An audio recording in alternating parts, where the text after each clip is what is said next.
Well, when I call do Zake, boom boom boom, Parliament Mukarni, na do ni kamera. No be ga kokni, no be plan pa ni tamam. Chuak ma yan ngwelo kama lengi, tamara mo ko loko do. Yan one media mi actually when they la tian gang. Narrative money or controlling phone maraj. And I call for realizing the then channel. But is it now prove me maybe you're doing no? Now, embo tia we chiko we gena chen. Ne dana wange poto. We ni no chana magini timeni. He was writing history. Ento endok ber chalo guok ka ngok ka kene dok charo na ngok ka chan. Akon ngeni en ko bede Anita mong tiga chwake. Ento eni chai lwenyu I parliament ginu mo magitimi komite muno en Anita mong aye ti kadoro the session. Lo la gingeo mabe ngomo time. Kaki covering come kare enoni. Endo ko be chani ti alwenyi komao. Kelo ke ni joma ti dier chani wendo ti anane o ata ke wan wa ko ngipiano du ci dok ke bidon jaxe mu kana. So that only mo be round ti choki. Ma enoni is another area ma weni horizontal connection and vertical connection. Is a linguistic passion, is a multi-linguistic passion in the country. Angama maybe Marmo at the international level. So no one would hope for more. I would think. I would think. And I'm also sending a message. Now, in a Acholi sub-region, totally yagago. Amer may watch any Lotian Wamanyan in a Mapudu Danya. Yeah, that's the last question. Let's wait. Now, going on to Banana Jemo Pool team actually. Ento aki kija pangar chiel chalo yin mana no lung ni kija iti o me kija pe chule wa ti lo kija pa boss migi ai ko tango lo nga gi gine kat ti lo itamani ka ron pe chule mi yopu some kind of pressure group yani cultural institution pe yene go in politics itamani ka ron ni organized pressure group mo mi yar ke yo be checking and balance ikom lutera churi itama angene one or tick structure ya chule makano ki including dana wen makil kelo dana wen ya no be any e karma elare timara petual tampa bishop emeritus John Baptist Obama, Dr. John Baptist Obama ni ya pa chule religious leader this initiative ki emeritus Mapeka Ochola, Sheikh Musa Kelil. That is the forum. Makibara Omiono ki revamping. It's still active. That's why I go condemning Luenmon Moti Me Guru City. Ma Bule Moro Rubuli Mochara and Are Maxwell. Yes. Go down on attack. Yes. Omior ki revamping. Kidong again they have to have fraternity with the media group. And if it is so, that means they would be having a forum. May I tell America a dialogue? Mier kubetie ya actually kumbetini post-election dialogue mier betie to address grievances. Motime. Idweni komite mugiango. That dialogue mier betie yana taune alpi gira correcting. Ento joma mier ku socializing, joma mier ku or kill the multiply effects any the social media. And if up to today put a pressure group which is from the media fraternity and the academia, the right time was yesterday and the next best opportunity is now.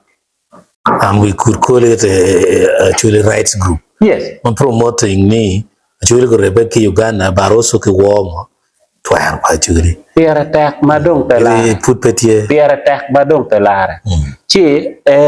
Amera wichini amberger katich dal pagamente ento kakama oyeni anone I'm being underutilized and I'm being curtailed on certain things that needs to be spoken outrightly. A lot of curtailments. Yes. So I said, no, let me go on early retirement. So be it, but actually, first. Two, development. Second. Amera wechi. One, he actually watiga yeng. Kibero lo chan.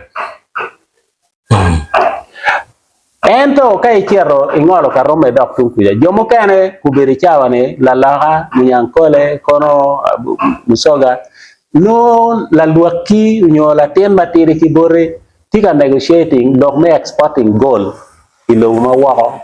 They are getting deals, they are getting business. State house tika chwalo lotian maritino kapuonye magen ngeo yopo drone gina eko veritie de pioneer leading the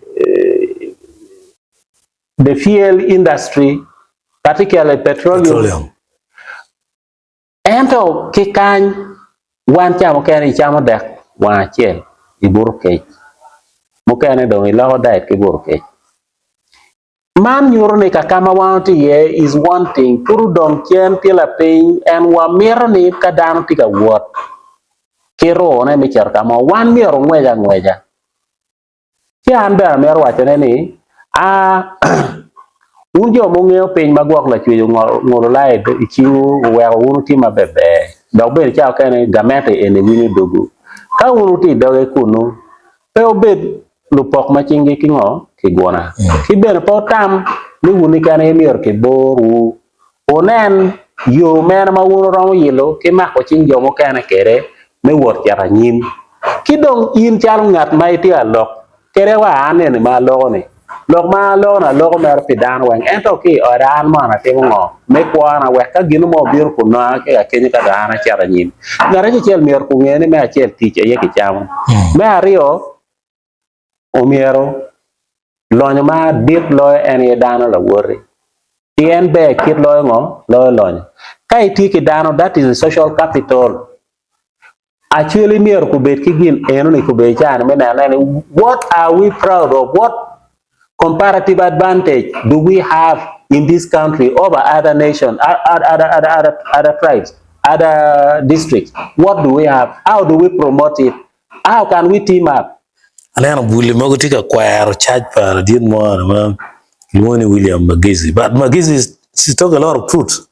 Tika iwani let somebody feel Gimara pegoni we're not more feeling pegone. Yes. Then the person will realize who he is. The moment cut TikTok, take a defending Mary. But the guy is talking the truth. Guri, Timaraj. A lot of parts would pay match and so on. And those kind of statements, I don't think should be said only by opposition people. It's a clear thing. My event, Joe Machwa commander should easily say it. Guri Raj and so on. Corbier, I know he defending Mary, take one. Yet ngara pe ber kanyi saying the truth much is tiga ngali kere but tiga ngali kilo kada do Lok me ada chao kana let kano guru komi en gin chano tiketo kan parang jolo wele di kala da pan parang yo boliel maganga an parang timo ga ngo parang ben yo wa kahana ben parang tor ching pere chino ten lo ni gor ma wang te kene dit ma da en kata childi kere no tien lo tieno ene matian lo ko ma ki ngo gene you these are brothers he actually ubuntu I am because you are ana tie tien initie en egoni nyuroni watiu ka chiel wa marro ka chiel wa chamo ka chiel wa lwenyo ka chiel wa neno ni ka gino motie kiloga ye ka chiel wando ti ane ko enuni an enuni no the spirit made do actually culture pa actually no enu la mera kero chero wo ka donu lo marachi kuno an mera dura jol pa ya go maber kere don ka en ke wa ne la jok kono ke wa la kwar ka du cheno miero wat lime ku beti baraka latini ke la ine pe ko chele gwen ko chele ki gwen mier ko puon mani in one thing you to ne one thing losing the fundamental fabric of the Luo culture and kama one thing wa ne we are going very fast and if we are doing that we will go alone but if we want it we can take time to analyze certain things. Pebe na puru pen puri in la member ma unity won come the parliamentary group. Di chawa no mero ma mero chuni in pe mero yin chawa la ro. Ini pe ko to yo pa ko na tin. Pe tem ke te yana. Last. So And I get mano chawa we cha jume. Ma get kidong. Yes. Well, meal, my child time, but members of parliament, my food gulling, Kia actually, Pia Gukat Wani. Ya actually kawan Ojok ko echar hichat. Ya tamara la bu maya wi ni ngarmo ni bor char lo. Dogoto, wiring ko gai gusto ba chiaro lawari. Ni Ojok ko echar Gimara. Gimara chat. Lok motie yani ruju welcome lalu udamu. Paju. Mene ya actually bene umormot ucer mono porro Calvin unero biru una mergi lo gwa benson unero donyo unu to be gi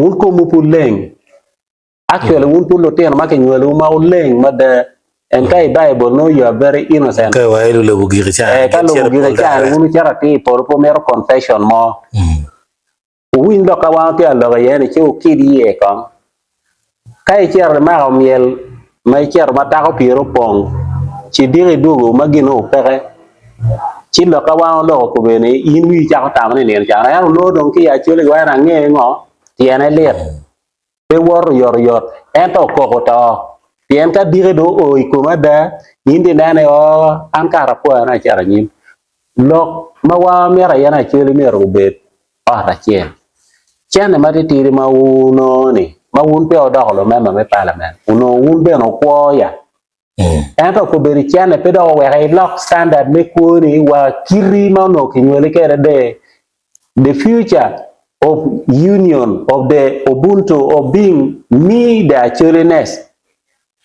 and my brother the brotherhood near pe o to ka gino mo tie bal mo pe tie ma dit ma pe ke ramo chalo ne a confession in the Catholic Church. Kalau komoti actually, titi gimo madir makaro ruot. Imati mako dano ne, kilar lok eno ne. Pero cer ka balon nying lo woto, o lar lo chinu ka ober mata ko kelo migi umo kane ke wo wa ke konyu, wa lok mati actually obera chela agenda.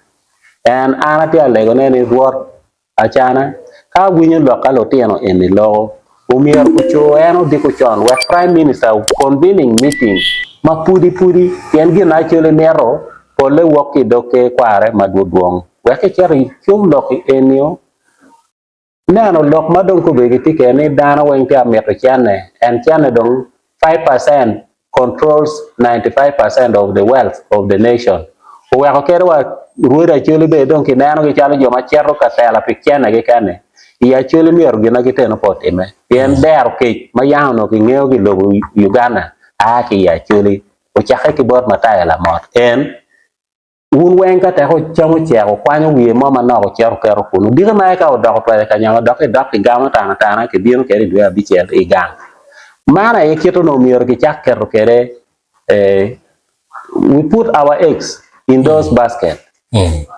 sanity must really flourish. Sanity must prevail. We don't need to think that individually we can succeed and we can be proud.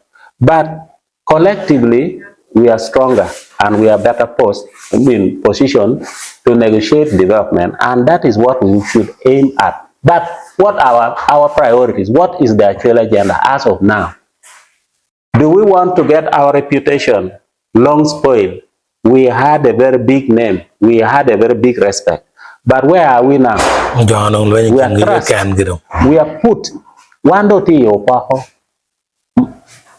In fact, the chen do ti ka mo de kan ge. Mor ti ka na wa check mi gi wa. Ka dong I ti wa jane ne mo pero mo chera nga ye romo. Supposing now this is the ka dong mo pero no mi ri ye chet do. You know me ri chere. Chika uno do a regional tire kono. Uno anga mamier ko team. Let us assume that we have issues. Ben ka wacher kuno wa wego dong lok ni olanya gena anga gi kono a ki pati nani ki chet machala chiria karne dong uramo me wachane we are working towards getting back on the grips of power, and actually it is time. And la tell we do am your betie wun ko nen kon keda kalang tiu gere ena gi chara gamo ko ka cha no ngato char muri yo ti eni betel yo actually kai ne ola wi kalango do abale piano pengeo kwer ma jo ka ne pengeo kana bi charie chi wano ne jo mo ka ndo ti anyim kuno and the like of mao a minister malo lo kom check the like of an international exposed experienced person like Ambassador Olaro Tuno. Can we not consult them to come and then we know what can be done for actually? Now, our retired Chief Justice, who is still very, very capable of doing fundamental things, and I don't think easily the government can just drop him like that. But if that is the case, what about us, the actually community? What do we think? Let us not be a little bit myopic. These young boys who are looking at their vehicle and smells money, the money that they are getting from the representation that the community are the ones empowering them, they will lose it if they insist to behave in a manner uncomfortably, making actually to really feel bad. Then they are digging their own graves. So it is not easy. Let us consult, let us work together, let us think actually, let us smile actually, and that is the only way we can succeed together. I pray all this, and I tell the community that are listening, come with the intention to make actually a better place than you have found it. Atum parwo de chere ma me kimere ko iket me actually ni ubet chalo gino perka chidi me de kimere kamo kan ni pete mo kumano do bol ku ma chelo bibuli afoy afoy mata